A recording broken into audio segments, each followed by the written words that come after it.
everyone. Today we are going to learn something about molds on bread. Okay, how molds occur on bread. First of all, what is mold?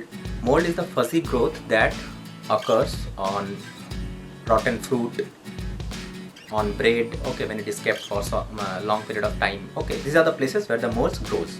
Okay, so today we are going to see how molds grows. You can do it at your home, but it is not advisable to do it at your home. Why? What is the reason? Okay, that I will tell you after some time. Okay, first do this activity. I have done this activity for you. Okay, you can try by doing this. Just watch it.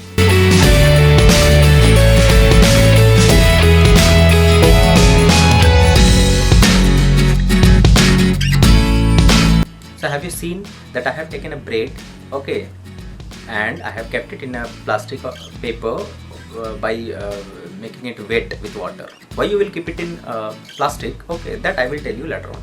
Okay, what is the reason behind? Every day I am checking it. Okay, first 3-4 days I didn't find anything, but in the 5th day I find this. On the 6th day I find this. On the 7th day I find this. Like this, it will gradually increase the patches. Okay, you can see that gray patches are growing day by day. Okay, so what is this gray patch? This gray patch is the mold. Okay, but if you look through lens, then you will find like this.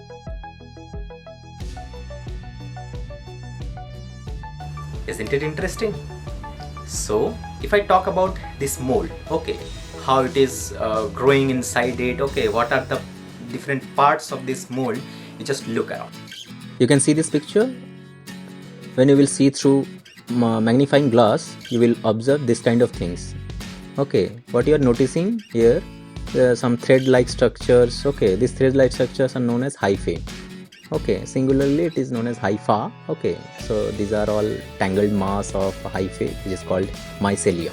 Okay, which absorb nutrients. These are not roots, mind it, these are not roots. Okay, these are filaments which is growing continuously inside the bread. Okay, outside also it is continuously growing. Okay, and outside you can see it is growing, and at the top, okay, you can see a sphere like structure, spherical structure. You can see this is known as sporangia, where the spores are produced. Okay, when the spores are coming out from the sporangia, okay, it is deposited somewhere, and from there these molds are reproducing. From the spores it is reproduced.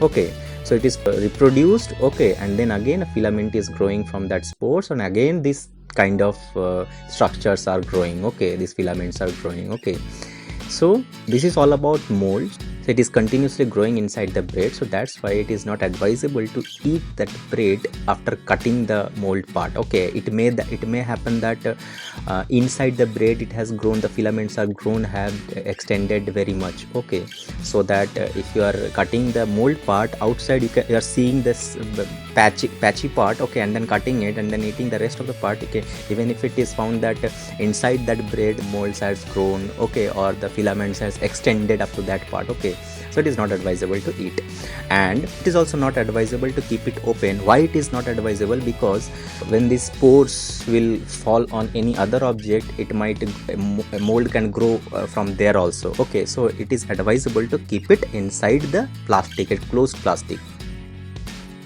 Now is it understood that how it is growing? Okay, and why it is not advisable to do at home?